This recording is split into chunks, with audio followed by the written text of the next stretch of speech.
Hi, this is Kathy from Lady Stamp-A-Lot. I'm an independent Stampin' Up! Demonstrator in Chesapeake, Virginia.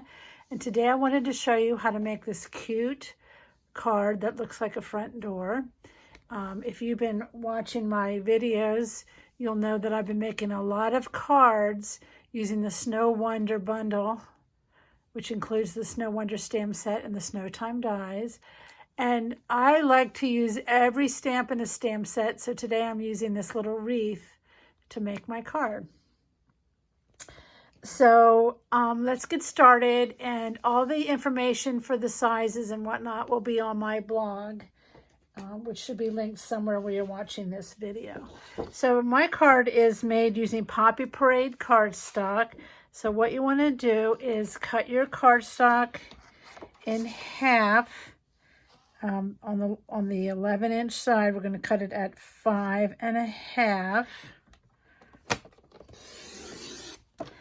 Oops, sorry. And then we're going to score it at 4.25, like a regular card.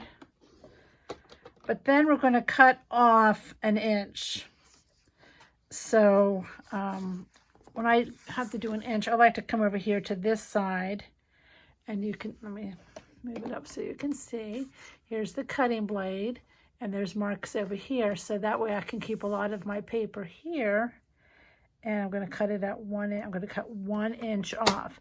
So it's really a 5.5 by 7.5 piece of paper, but I find I get confused sometimes cutting that, where the fold should go. So it's just as easy to cut like a regular card and then cut the inch off. So this is going to be the front of our card. Now with the remaining piece of cardstock, we're going to turn it. Let me put it back up here again. And we're going to cut the door panels, and they are 1 3/8 inch. So you can do it again either way.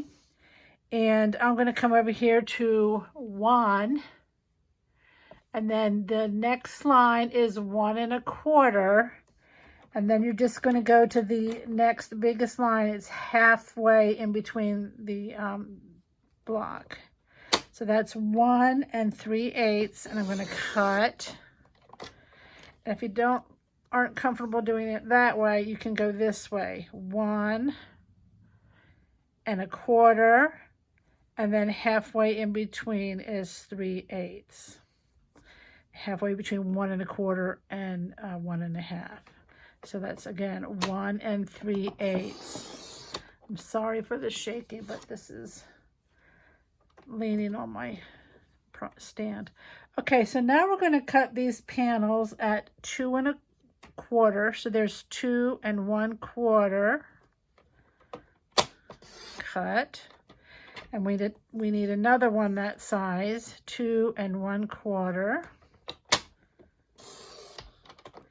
This little piece is scrap. And then the other one that you cut is going to be 2 1/2 cut, and 2 1/2 for the other piece. This is our panels for our door. Okay. Everything else I had cut up ahead of time to make it go quicker, but I just wanted to show you that you're going to end up with 2 panels that are a little bit longer and 2 that are a little bit shorter. Now, to get the dimension, if you look at the card, it looks like it has dimension, and I've had a lot of people ask me how I did that.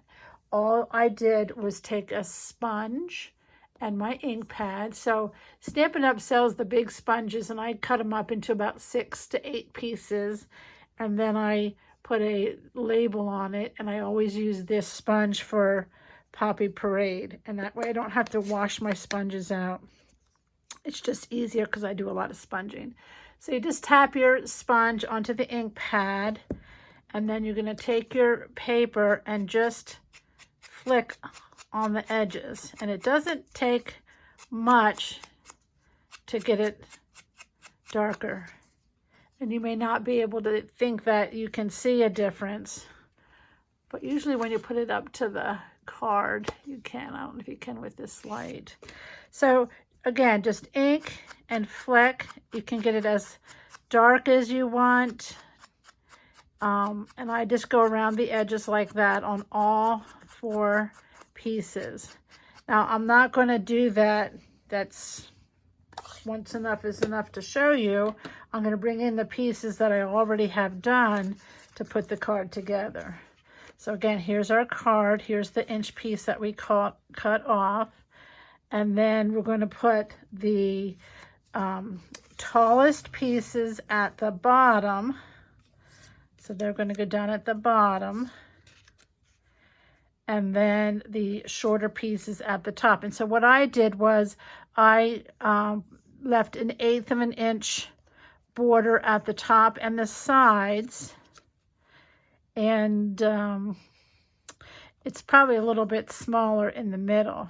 And then again, I did it. Well, let me go ahead and do that. So I'm going to I just adhere these down flat. If you wanted more dimension, you could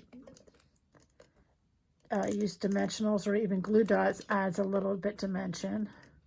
But I'm just going to lay them down flat. The ink itself gives enough of dimension. So I'm going to put this, again, 1/8 of an inch and 1/8 of an inch.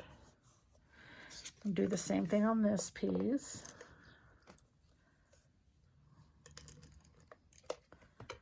Again, you could use your liquid glue as well. And I'm going to try to keep 1/8 and 1/8 here. And then the larger pieces go at the bottom.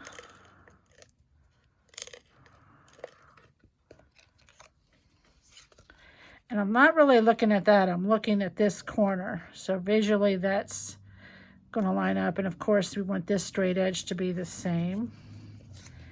And then the last one, again, longer pieces at the bottom, shorter at the top. And then I want to keep 1/8 and 1/8. This should be the same. This should be the same. So you can see there's a little bit of a wider gap there between the top and the bottom one. Now what I did is I used my foil paper and a punch. This is about a 3/8 inch punch. It's about the size of just a regular paper punch. Excuse me, Stampin' Up! Doesn't have anything comparable to that. So you just have to find something that's a punch that would fit, or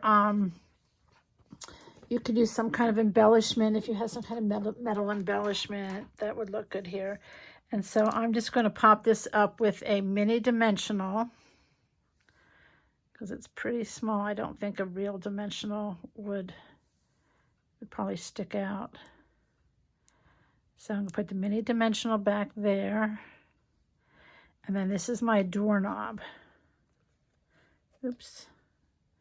So I'm just going to put it there. That's my doorknob. It's just foil paper. Now, to attach the wreath, and I already stamped it, colored it with blends, and cut it out with one of the dies.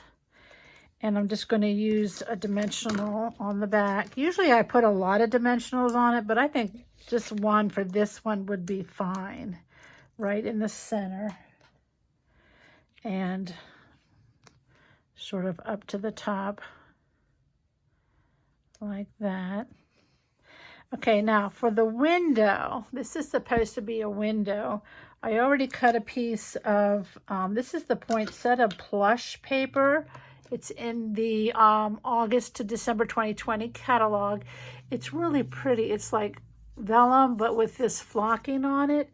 And it comes in 3 patterns, 12 by 12 sheets. And this is the pattern I'm using. I thought that looked like a glass decorative window like I have at my house. You also have this beautiful one that's poinsettias, and then this one with leaves and berries. Really, really pretty, and it's just very dimensional. Very nice texture to it.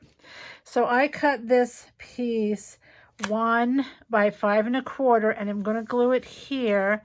Now, on my original card, I did something different, and I didn't like the way the glue dried, and I played around a little bit, and what I found was if you put, I'm going to show you this on the red. So I used my liquid, multi-liquid glue, and I am going to put a pretty much a lot of glue because I want the whole back to be covered. Sometimes you try to dot the glue so it hides when you're using vellum, but with experimenting, I found that with this, what I did was put pretty much on, let's see which way I want this to go. I think I'll put it that way. And I have it kind of a 1/4 inch or so, 1/8 of an inch, I mean, from the edges. And then I pressed, and I pressed it so that the glue gets all spread out. And that way it'll be even. When it dries clear, but it won't have any of these spotty spaces where, let's see if you can see where I'm, like here it got a little bit darker and here's lighter because this is where the glue was. So if you press this down,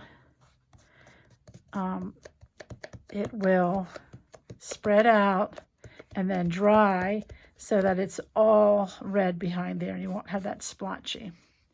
All right, for the inside, I cut a piece of Whisper White 3 by 5 1/4, and then this is the sentiment that comes with the stamp set. I'm just going to go ahead and put that right in there, and the card is done. Now I have 11 other cards. I have been making cards with this set like crazy. I just love it. And so I just kept making cards, and I have quite a few other videos that you might have seen. But let me just show you really quick if you haven't seen any of the other cards. Just love that one. Let me show you them real quick. Very easy one with stamping right on the Whisper White and layers. This one I stamped on crumb cake, and I did pop it up a little bit. That snowman is cut out and popped up. Here's one just stamped on the Whisper White and cut out with one of the dies. And this die comes in the package of dies that it goes with this set. It has this really cute detail here. And then here's one with Designer Series paper. Again, very easy, just different paper. The greeting and the snowman is stamped, colored out, and punched out. Here's one made with Designer Series paper. Another one. This has a cool snow technique. I'm trying to get a video made of that one because that's really cool. And then here's one a little bit more detailed where I tore some paper and then I put some crystal effects on there. Shimmery crystal effects on the edge of the snow, and the trees are popped up. The snow's stamped in the craft white ink. Lots of details to that, but I really love that one. Here's one where I just used the paper, but I also, in the set is a die that does this impression. So I mostly wanted to use that die to show that. And then this is from Frosted Foliage, I think it is. And I also did the die inside. I really don't know. Yeah, there, that shows up. Really, really cute technique that die does with just using the die. And then here's another one with the background with the pines die. And this is with the, embossing folder. And then this one is a snowflake embossing folder. And then this one I just made a video is a double Z fold card like that. So be sure to look for that video. And if you're interested in making any of these cards, I would be glad to help you cut everything to size and get it all ready. And all you would need to do would be to purchase, again, the stamp set, Snow Wonder, and the dies. If you buy them together, you save 10%. All right, thanks for stopping by. I hope you will give Christmas card making a try.